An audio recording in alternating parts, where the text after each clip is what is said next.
Bom dia, irmãos. Bom estarmos na casa do Senhor e estudarmos a palavra dele, né?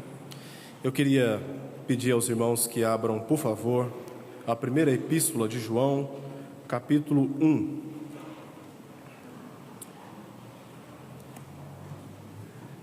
Primeira epístola de João, capítulo 1. Estaremos lendo o verso 5 até o verso 10. Primeira epístola de João, capítulo 1, verso 5 ao verso 10.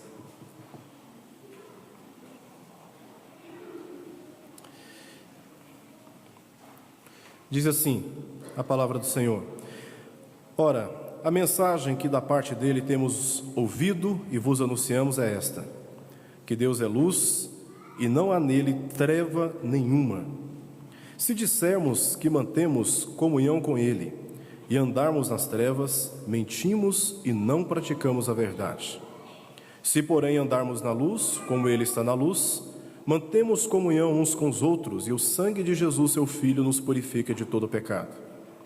Se dissermos que não temos pecado nenhum, a nós mesmos nos enganamos, e a verdade não está em nós. Se confessarmos os nossos pecados, ele é fiel e justo para nos perdoar os pecados e nos purificar de toda a injustiça. Se dissermos que não temos cometido pecado, fazemo-lo mentiroso e a sua palavra não está em nós. Vamos orar.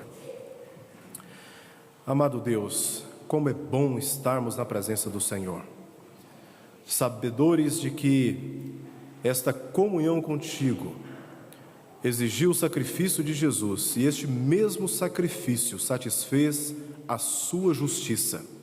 E hoje gozamos do relacionamento com o Senhor por causa do seu Filho. E é por causa dele que nós te louvamos nesta manhã. Te adoramos por reconhecermos que o Senhor é aquele que governa a nossa vida e que a ti somente somos devedores de tudo aquilo que fazemos e também aquilo que nós somos.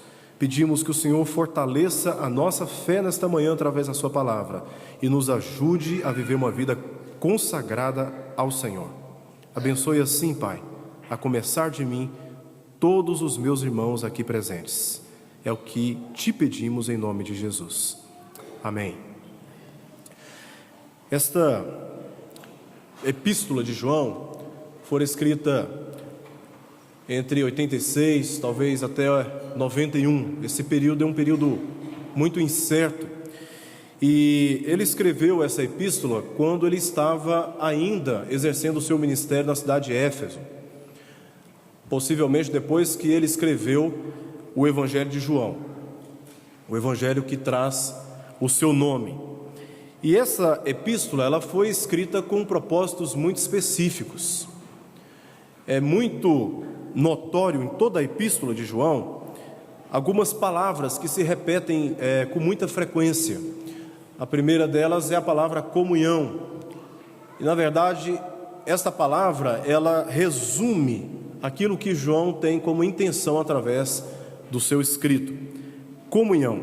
E é por essa razão que ele fala sobre amor, ele fala sobre a justiça, porque na mente de João a comunhão só pode ser estabelecida por amor e também por justiça. E observando a estrutura desta epístola, nós vamos perceber do capítulo 1, verso 1, até o ainda no capítulo 1, verso 14, então, verso 1 ao verso 14, João descrevendo para nós quais são as condições para termos comunhão com Deus. A partir do verso 15 do capítulo 1 até o capítulo 26, nós temos aí João instruindo aquela igreja em Éfeso sobre o cuidado que aqueles irmãos precisavam ter com a comunhão.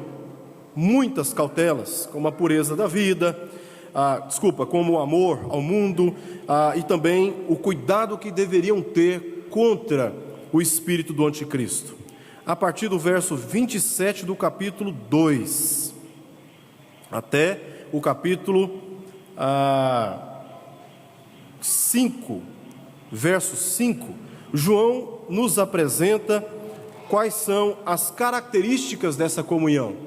E por fim, a quarta parte desta epístola, quais são as consequências a partir do verso 6 do capítulo 5 até o verso 21. Então ele apresenta para nós, na sua estrutura básica, resumindo, quais são as condições para termos comunhão com o Senhor, quais são as cautelas que deveremos ter na comunhão com o Senhor, quais são as características dessa comunhão e também quais são as consequências ou os resultados de nós termos comunhão com o Senhor. Justamente na parte que nós lemos, capítulo 1, verso 1 até o verso 14, em que ele apresenta quais são as condições para nós termos comunhão com o Senhor, ele vai tratar aqui sobre o pecado. Esta é uma parte da epístola de João, da primeira epístola de João, em que os conceitos do pecado são muito bem explicados. E nós entendemos, através desta palavra, como o pecado, ele é devastador em relação à nossa comunhão com o Senhor e também na nossa comunhão uns com os outros. Na mente de João, comunhão com Deus resulta em comunhão uns com os outros. Para ele é impossível. Esta é a lógica dele. E nós vemos também essa mesma menção, essa mesma lógica nas cartas de Paulo. Aqueles que têm comunhão com Deus, eles também terão comunhão uns com os outros. Ele deixa isso muito claro quando ele diz no verso 2, a respeito daquele a quem a vida se manifestou e a respeito de quem ele havia visto e a respeito de quem ele também estava dando testemunho.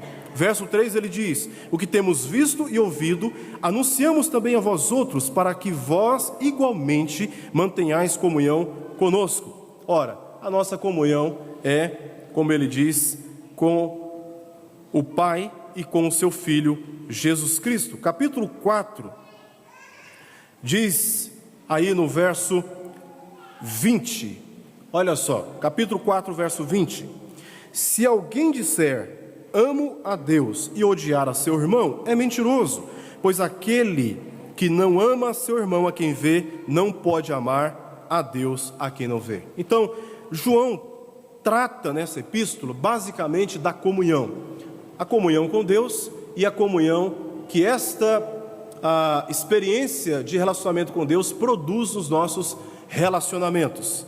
E especificamente ele trata nessa primeira parte do seu escrito a respeito do pecado e como o pecado afeta as nossas relações com Deus e uns com os outros.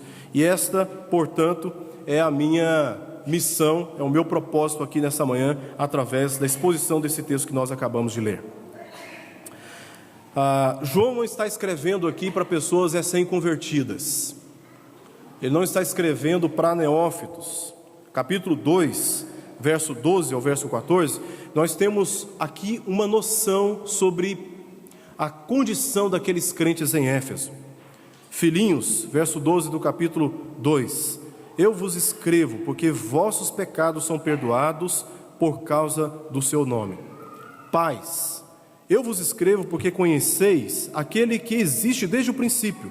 Jovens, eu vos escrevo porque tendes vencido o maligno. Filhinhos, eu vos escrevi porque conheceis o Pai. Pais, eu vos escrevi porque conheceis aquele que existe desde o princípio. Jovens, eu vos escrevi porque sois fortes e a palavra de Deus permanece em vós e tendes vencido o maligno. Então, esta igreja não é uma igreja neófita, não é uma igreja recém-convertida, é uma igreja madura, capaz de compreender a palavra do Senhor com mais profundidade. No entanto, esta igreja estava sofrendo muito na sua relação com Deus e na sua relação com os irmãos.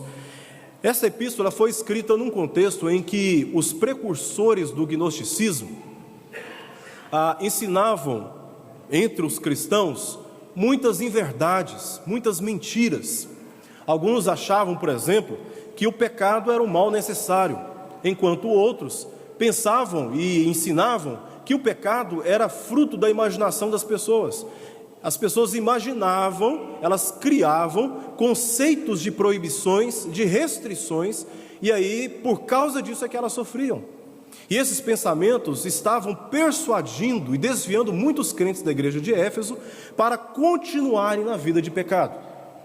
Um breve estudo sobre esses falsos mestres no primeiro século da era cristã nos ajuda a compreender que naquele período havia pelo menos 2 grandes grupos de pensamentos que nós chamamos aqui de pré-gnosticismo.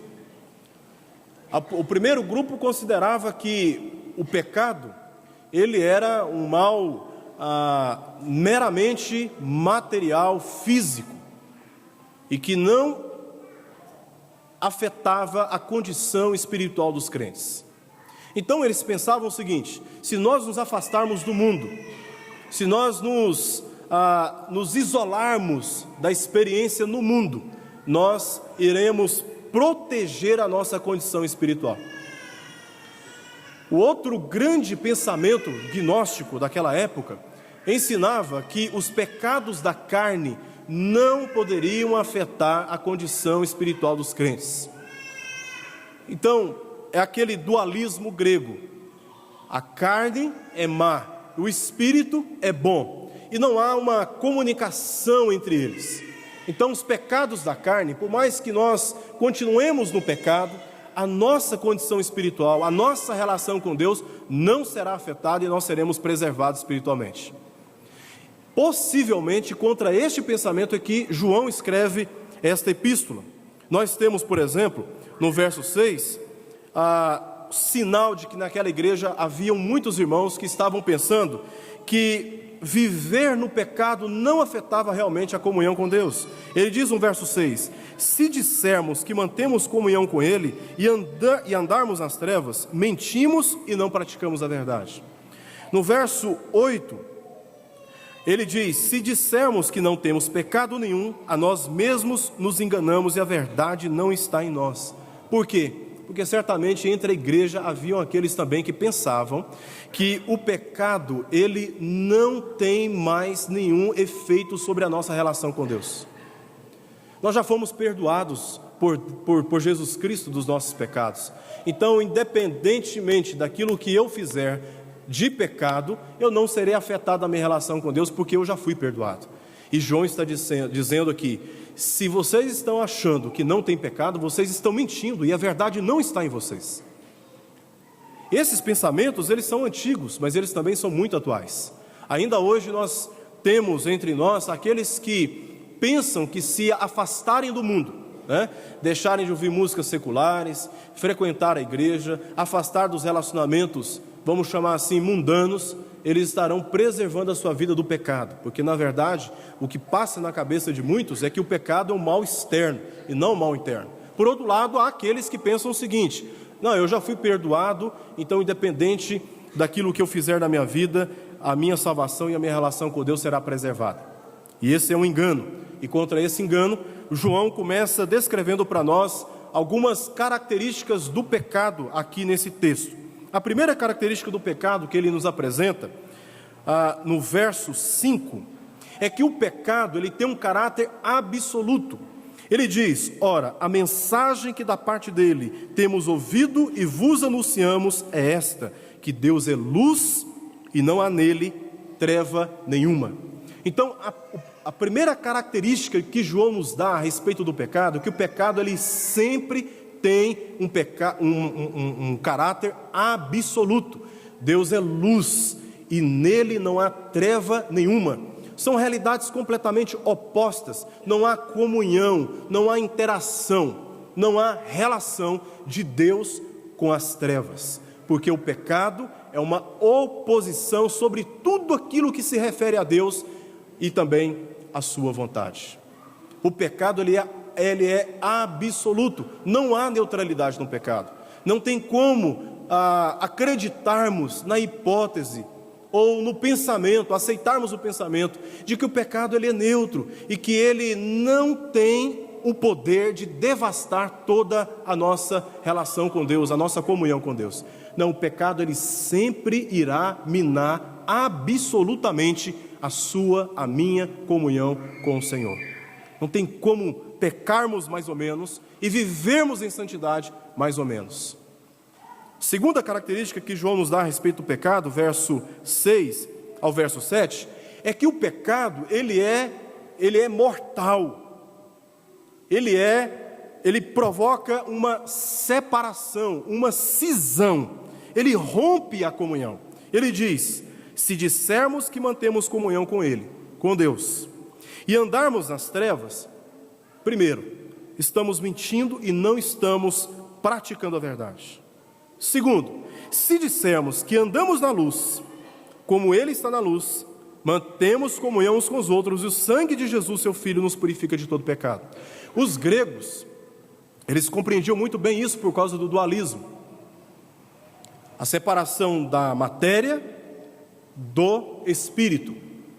Então, João está deixando claro aqui aquilo que compreendemos popularmente: a morte e a separação do espírito do corpo. Então, a partir do momento que o espírito sai do corpo, o corpo morre.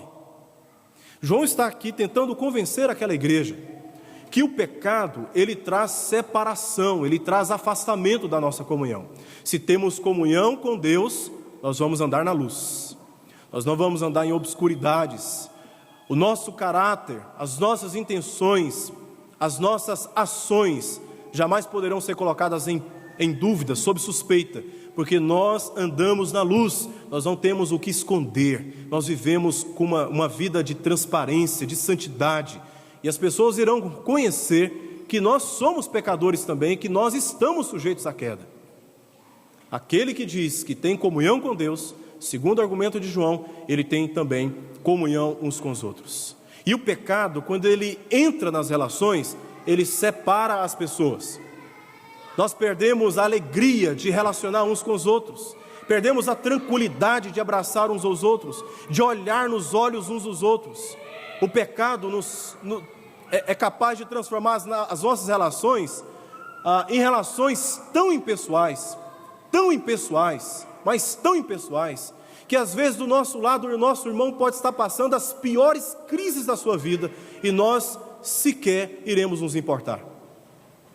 Porque o pecado, ele causa um rompimento. Quando nós pecamos uns contra os outros, a nossa tendência é de nos afastarmos, na tentativa de preservar a nossa paz. Mas não há paz em nós enquanto mantemos a nossa vida rompida, as nossas relações rompidas por causa do pecado entre nós. A terceira e última característica que João nos dá está no verso 8 e no verso 9, que o pecado, primeiro, o pecado, ele tem caráter absoluto. Verso 6, verso 7, ele causa uma separação na comunhão, um rompimento na comunhão. Em terceiro lugar, o pecado, ele sedia o coração.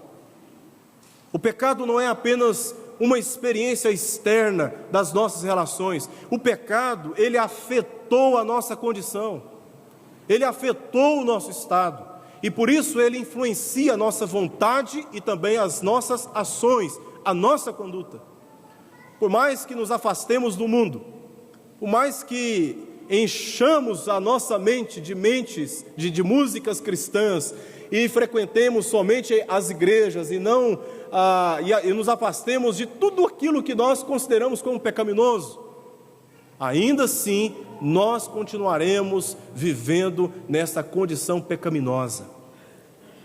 Ainda assim estaremos sendo influenciados pelo pecado, nas nossas intenções, nas nossas palavras, na maneira como tratamos uns aos outros e como reagimos àqueles que nos ofendem.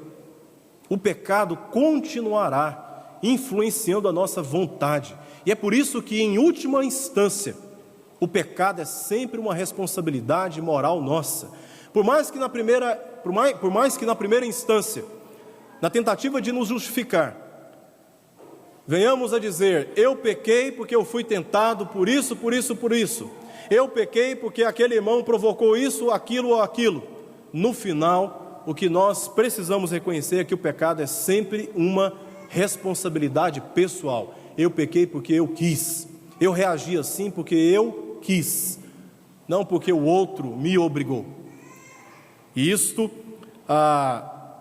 para João, é uma realidade que não pode ser negada. O pecado tem caráter absoluto, o pecado afasta uns dos outros, ele rompe a nossa comunhão, ele afeta a nossa alegria nos relacionamentos, e o pecado também, ele cedia o coração. Cedia o coração. Embora esta passagem fale tanto a respeito do pecado, o propósito central nesta porção da Escritura encontra-se no verso 9. Esta é a segunda argumentação de João. Primeiro, as características e consequências do pecado na nossa relação com Deus e nas nossas relações interpessoais. Mas ele não apresenta só o problema, ele apresenta também qual é a solução, e a solução está no verso 9. Olha o que diz o texto: se confessarmos os nossos pecados. Esta é a primeira solução que João dá para que a nossa comunhão com Deus seja restabelecida, fortalecida. Essa é a solução que João dá para que os nossos relacionamentos definitivamente sejam restaurados e possa ser estabelecida no nosso meio a verdadeira comunhão com Deus. Se confessar os nossos pecados. Primeira instrução de João nessa carta é que nós devemos confessar os nossos pecados. No Antigo Testamento, a palavra confissão é tradução da palavra iadá. Esta palavra, ela tem basicamente dois significados no Antigo Testamento. O primeiro significado diz respeito a atirar.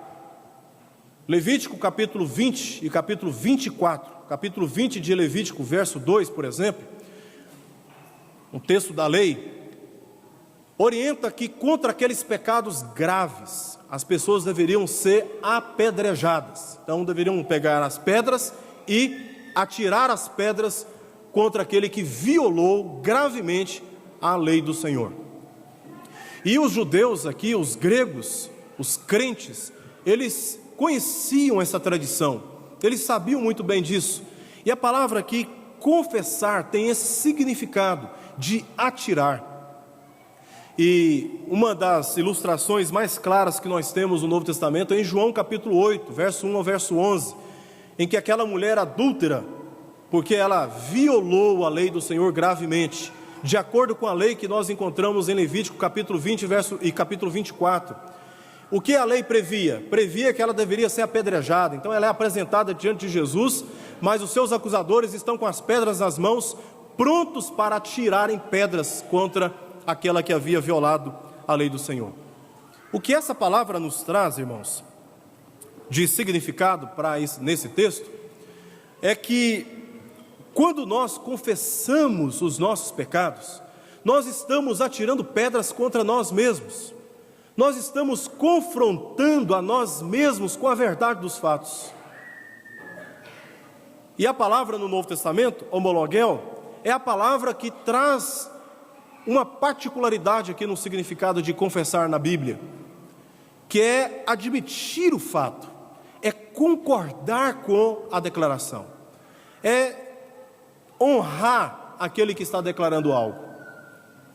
Então, num certo sentido, o nosso pecado afeta a nossa consciência, o Espírito que está em nós permite percebermos onde nós estamos pecando. E quando nós confessamos o pecado, nós estamos concordando com a verdade. E é nesse sentido que a verdade habita em nós, quando nós confessamos os nossos pecados, quando nós reconhecemos que somos pecadores. E João instrui aquela igreja a confessar os pecados, a apedrejar a sua consciência, a confrontar a sua vida com a verdade de que você pecou e que você é realmente um pecador. E João dá essa instrução, porque confessar pecados é o meio pelo qual nós extraímos aquilo que está no nosso coração, provocando tanto mal, e apresentamos a Deus. O pecado normalmente é algo vivido em segredo. Ninguém sai por aí dizendo uns para os outros quantos pecados tem cometido. Pecado é sempre tratado de maneira velada. E confessar é você trazer aquilo que está de dentro para fora e apresentar a Deus como um problema que precisa ser resolvido. A solução que João apresenta aqui contra os efeitos do pecado nas nossas relações, especialmente na nossa relação com Deus, é confessando os nossos pecados. Davi faz isso no capítulo 32 de Salmo e também no 51, Daniel capítulo 9, e nós temos um exemplo no Novo Testamento também, capítulo 15 de Lucas, quando o filho, naquela parábola do filho pródigo, diz: eu irei até o meu pai e direi a ele: Pai, pequei contra o céu e diante de ti já não sou digno de ser chamado ou tratado como seu filho, trata-me agora como um dos seus escravos, como um dos seus trabalhadores. É ele deflagrando pela verdade contra a sua própria condição pecaminosa.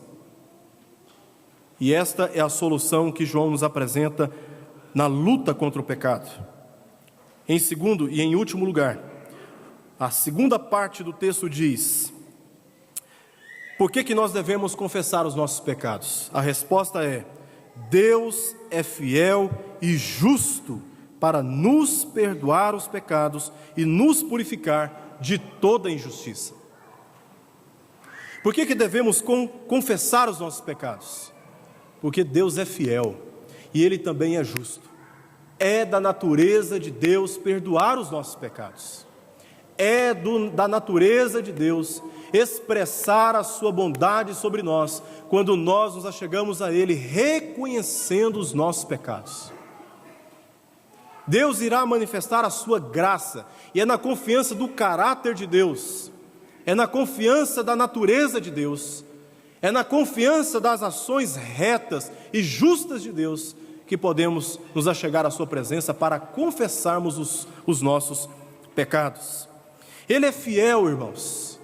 Ele é um juiz fiel, porque ele exige a declaração da verdade. Ele não julga com base em especulações, ele julga com base na verdade. E a verdade é que nós somos pecadores e merecedores das mais profundas condenações. Mas ele também é justo, porque embora por um lado somos pecadores, merecedores da condenação, merecedores de todas as consequências previstas na lei de Deus, por causa do nosso pecado, por outro lado, Deus é justo, porque Jesus Cristo, através do derramamento do seu sangue naquela cruz, Ele ofereceu a remoção de toda a culpa que era contra nós, de toda a condenação que era contra nós. E Ele aplica a justiça estabelecida em Cristo Jesus, que em nosso lugar sofreu todas as condenações da ira de Deus sobre o pecado. Ele sofre, Ele morre em nosso lugar, e Deus então aplica a obra sacrificial de Jesus sobre nós, e aí então somos declarados justificados do nosso pecado. Nós somos perdoados por causa do sangue de Jesus, que tem o poder, segundo o texto, de nos purificar de toda injustiça. Se por um lado o pecado é capaz de mortificar a nossa relação com Deus, nos afastando da sua comunhão, fazendo-nos viver uma vida espiritualmente fria, apática, desmotivada. Se por um lado o pecado tem o poder de mortificar as nossas relações interpessoais, afastando-nos uns dos outros, trazendo tristezas e angústias profundas ao nosso coração, por causa das relações quebradas entre nós como igreja do Senhor, mas também conosco, membros de famílias, pessoas do trabalho e tudo mais.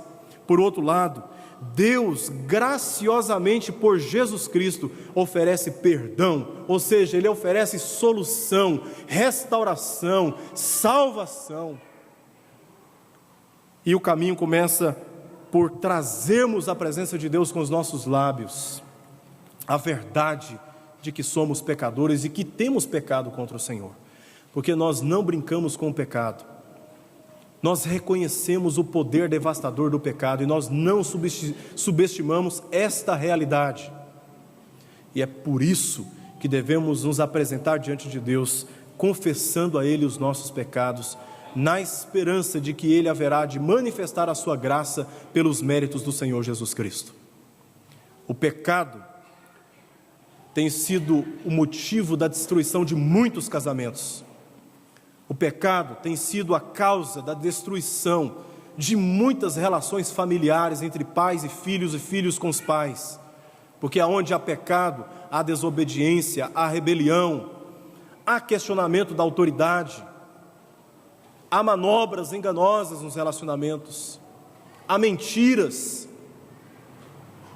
Aonde há pecado, há divisões nas igrejas, por causa de opiniões que são contrárias, falta de submissão, falta de humildade, falta de apoio mútuo uns com os outros, falta de acompanhamento uns dos outros, porque o pecado nos torna egoístas. Mas a solução que a Escritura nos traz é: confesse a Deus os seus pecados, porque Ele é fiel e justo para nos purificar de toda injustiça. É do caráter de Deus, e Ele oferece para mim e oferece para você nesta manhã uma solução para o pecado que nos faz sofrer tanto na relação com Ele e uns com os outros. É aplicando a obra expiatória de Jesus Cristo sobre todos nós, passando sobre nós o sangue de Jesus e nos livrando de toda condenação. Se nós quisermos avançar na nossa relação com Deus, se nós quisermos avançar como igreja, como família, nós precisamos enfrentar o nosso pecado. Nós precisamos enfrentar a realidade dura, triste, da nossa própria realidade, do nosso próprio coração. Mas na presença de Deus há esperança, na presença de Deus há perdão, na presença de Deus há salvação. E é isto que a palavra de Deus nos orienta nesta manhã. Vamos orar?